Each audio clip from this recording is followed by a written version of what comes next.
Oh man, it's the grab bag! You know, I wasn't gonna make another video about this, but the more I thought about Yuna and what he did, and the theory around him, I just had to make another video. You see, he gets away with everything he does in Breath of Fire 4. But, if you believe the whole timeline theory, he is directly responsible for the goddesses and the son of the goddess who you have to fight in the first 3 Breath of Fire games. When you finally track down the whereabouts of Alina, you find this warehouse filled with fleshy bits that's pretty disgusting. And it's got this absolutely horrifying song playing as you're going through. And by the time you reach the top and you find Alina, you find out all these organs and flesh that you've been walking through are all part of her body. You see, besides Yuna working on the Carronade, he was working on creating these fake gods.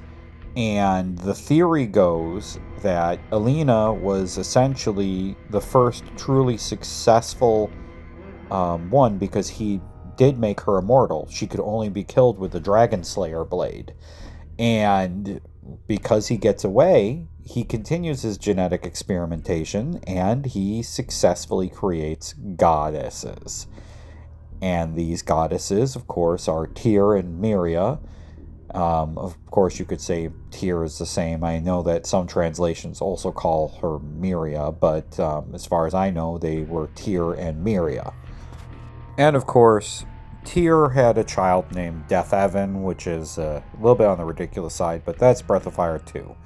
The main point is, if you look at Miria from Breath of Fire 3, and you look at the designs, and then you look at the fact that Alina was the one being used, it really begins to make you think perhaps they are one and the same.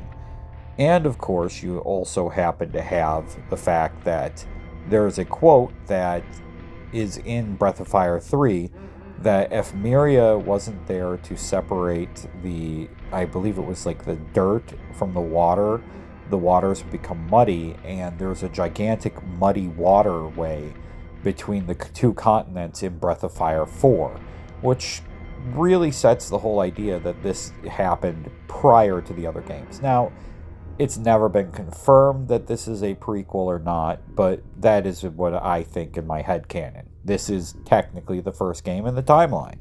One final thing I'll show you is the different world maps for Breath of Fire 4, 1, and 2. This one here is Breath of Fire 4. As you can see, the oceans are separated and there's a lot of muddy water. This is, of course, Breath of Fire 1. And if you notice, there's a little bit of similarity with how each one of the different continents and everything are shaped, but there's more landmass up in the north.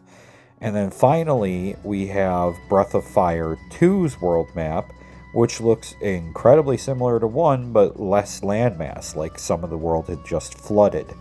And I was unable to find an image of Breath of Fire 3's world map, but the thing is, all these worlds look very similar. There's little differences here and there, but the thing is that each one of these different places, worlds, look almost identical. Oh, hell nah. You guys are still hanging out around here. Man, I thought I was gonna get to use the bathroom in peace. But if you're gonna be here, you might as well like, comment, and subscribe, because guess what? I'll be coming for you soon enough.